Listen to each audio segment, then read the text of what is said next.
پہلے تو میں نے مسلمانوں کے اخلاق سنے تھے، اب تو میں نے دیکھ بھی لیے، پر یہ بتا جب 12,000 آیا تھا جان کیوں نہیں چھڑائی؟ تو حضرت چارہ کاٹتے کاٹتے رو پڑے، فرمانے لگے تو نہیں نہ جانتا یہ بیٹیاں سانجھی ہوتی ہیں، پتہ نہیں نا، میرے رسول پاک نے تو حاتم تائی کی بیٹی کے سر پہ کپڑا رکھ کے کہا تھا بیٹیاں برابر ہوتی ہیں، تو یہ نہیں پتا جب اس کی 6 بیٹیوں کی شادی ہوئی ہے میرے اندر روحانیت کتنی بڑی ہے۔ فرمایا پھر 12,000 آیا ہے تو 2-4 بچیاں پھر گئی ہیں، تو یہ نہیں پتا میں اندر سے راضی کتنا ہوں، میں تیری نوکری کرتا رہوں گا، پتہ نہیں اللہ کتنی بیٹیوں کو بیاہ دے گا۔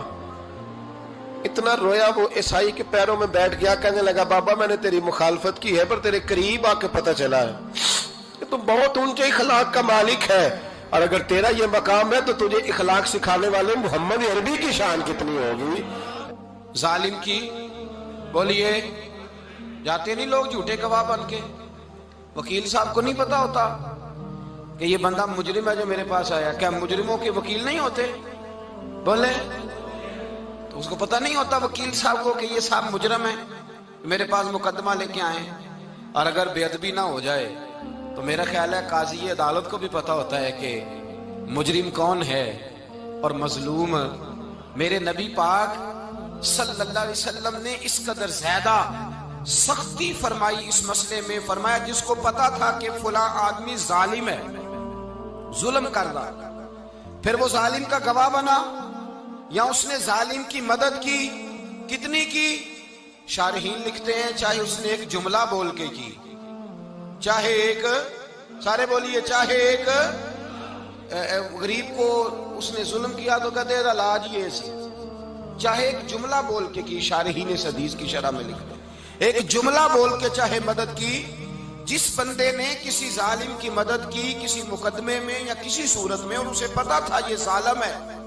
میرے نبی پاک صلی اللہ تعالیٰ علیہ وسلم فرماتے ہیں اگر اس نے مدد کی، ابھی ظالم کی بات نہیں ہو رہی، ظالم کے مددگار کی بات ہو رہی، اگر کسی نے ظالم کی مدد کی تو حضور فرماتے ہیں خدا بھی اس سے بری و ذمہ ہے، رسول بھی اس سے بری و ذمہ ہے۔ سنبھال کے رکھے اپنی نمازیں، قربانیاں، حج، زکوٰۃ سنبھال کے رکھے۔ اگر ظالموں کا مددگار ہے، الیکشن آ لینے دے، آپ کو نظر آ جائے گا کون کون ظالموں کا مددگار ہے، نظر آ جائے گا، اپنی جیب سے لوگ پیسے دے کے ظالموں کی مدد کریں گے، ان کے فلیکس چھپوائیں گے، بورڈ لگوائیں گے، جیبوں سے پیسے دے کے۔ ہم نے خود آگ لگائی ہے چمن میں اپنے، بے سبب گردشی ایام کو الزام نہ دو، ہم نے خود نور کا ظلمت سے کیا ہے سودا، کر کے توہین سحر شام کو الزام نہ دو۔ ظالموں کے مددگار میدان میں آ گئے، یہ چھوٹا لفظ نہیں، میرے حبیب پاک صلی اللہ علیہ وسلم نے فرمایا جو ظالم کا مددگار ہے سن لے جو سجن کے ساتھ کچہری جاتا ہے، وہ یاد رکھے جو دوست کا گواہ بنتا ہے، وہ یاد رکھے جو کہتا ہے میں مانگی گیا تھا، مجھے بلایا گیا تھا قبضہ چھڑانے کے لیے کسی غریب بیوہ کی جائیداد پہ، وہ سن لے تو مدد کر کے نہیں آیا، تو خدا کے ذمے سے نکل گیا ہے۔ رسول پاک نے فرمایا تیرا میرا تعلق ختم ہو گیا، تو ظالم کا مددگار ہو گیا، پھر تو کہتا میں بے چین ہوں، میں بے قرار ہوں، میں آزمائش کا شکار ہوں، پلٹ کے دیکھ تو صحیح تیرا گناہ کتنا بڑا ہے۔ میرے نبی پاک صلی اللہ علیہ وسلم کا ایک اور فرمان سن لیں، ابن ماجہ ابو داؤد میں موجود ہے، اس حدیث کو آپ نے یاد کر لینا ہے، کر لیں گے انشاءاللہ، سارے کہیے انشاءاللہ، کر لیں گے یاد۔ حضور صلی اللہ علیہ وسلم نے فرمایا اگر تو ظالم کی مدد کرے گا نا، یہ لفظ دل کی تختی پہ لکھ لینا، یہ مکافات عمل ہے، مکافات عمل دنیا، ادھر کرو گے تو ادھر بھرو گے۔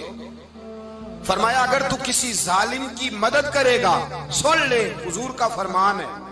اگر تو ابن ماجہ ابو داؤد سیاہ میں موجود ہے، فرمایا اگر تو کسی ظالم کی مدد کرے گا تو رب تعالیٰ مرنے سے پہلے پہلے تیرے اوپر بھی ظالم کو مسلط کر دے گا، تیرے اوپر بھی ایک دفعہ ظلم ضرور ہوگا اگر تو ظالم کی، وہ کسی صورت میں بھی ہو سکتا ہے، کسی صورت میں بھی، تیرا بیٹا ہی اٹھ کے ظلم کر دے گا، تو الجھ جائے گا، کسی نہ کسی جگہ تیرے لیے تباہی کا سامان ہوگا، تیرے اوپر ظلم ہوگا، اس لیے کہ تو ظالموں کا مددگار ہے۔ چاہیے یہ تھا کہ تو مظلوم کی مدد کرتا، انسانی ایمانی یقین کا فریضہ سر انجام دیتا، تو ظالموں کا مددگار ہو گیا۔ ٹٹول کے دیکھ لیں، رزلٹ نکال کے دیکھ لیں، ہمارے زمانے میں ظالموں کے مددگار زیادہ ہیں، اتنی لمبی زبانیں نکال کے ظالموں کی مدد کرتے ہیں، بڑے بڑے کالم نویس اللہ نے انہیں قدرت دی لکھنے کی، تو اپنا قلم ظالموں کی مدد میں خرچ کرتے ہیں۔ وہ لوگ جن کو اللہ تبارک و تعالیٰ نے قدرت دی، ہمت دی، طاقت دی، کچھ لوگ ان کے حلقہ احباب میں،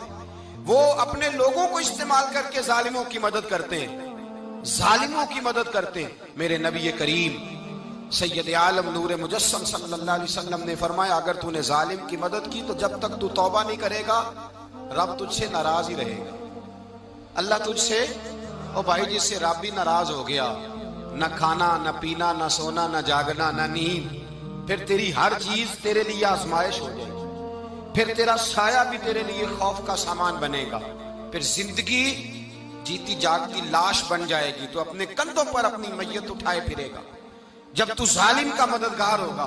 اور نبی پاک صلی اللہ علیہ وسلم نے فرمایا ظالموں کا مددگار بھی ظالم ہوتا ہے، ظالموں کا مددگار بھی، سارے بولے ظالموں کا مددگار بھی نہیں، کو نہیں، آپ سارے نہیں بولے، ایک دفعہ بولے ظالموں کا مددگار بھی، پکی بات ہے، ظالموں کا مددگار بھی۔ اللہ اکبر، جس کا یارانہ ہو، جس کا دوستانہ ہو، جو کہے میں نے نا اس کو اوکھے ویلے کے لیے ظالم کو یاد رکھا ہوا ہے۔ کبھی مشکل میں رکھے نہیں ہوئے لوگوں نے ظالم دوست؟ کہتے میں نے رکھے ہوئے ہیں، بلکہ ہمارے دیہات میں تو کہتے ہیں میں نے بازو بنائے ہوئے ہیں۔ کس کو بازو بنا لیا؟ ظالم بھی کبھی بازو ہوتا ہے، جو ظلم کی تلوار لیے میدان میں کھڑا ہے۔ قارون، حامان، فرعون، نمرود کا حال نہیں لوگوں نے دیکھا؟ اپنے زمانے میں آپ نے کتنے لوگ نہیں دیکھے جن کے سائے سے، آواز سے لوگ کانپتے تھے؟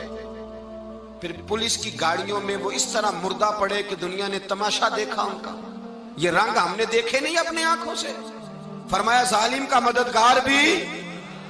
جو کار میں بٹھا کے لے کے گیا وہ بھی ظالم، جس نے چائے پلائی وہ بھی، جس شخص نے کھانا کھلایا وہ بھی، جو کچہری تک ساتھ گیا وہ بھی، جس نے فلیکس کے نیچے، بڑے شرابی کے نیچے چھوٹی اپنی فوٹو لگائی وہ بھی، جو ووٹ کی پرچی ڈالنے گیا وہ بھی۔ کہہ دینا باہر نکل کے کہ حضرت صاحب نے سیاسی تقریر کی ہے، کہہ دینا، پر بات تو سچی ہے نا۔ خو کرے ہم تو سے تھوڑا سا گلا بھی سن لے،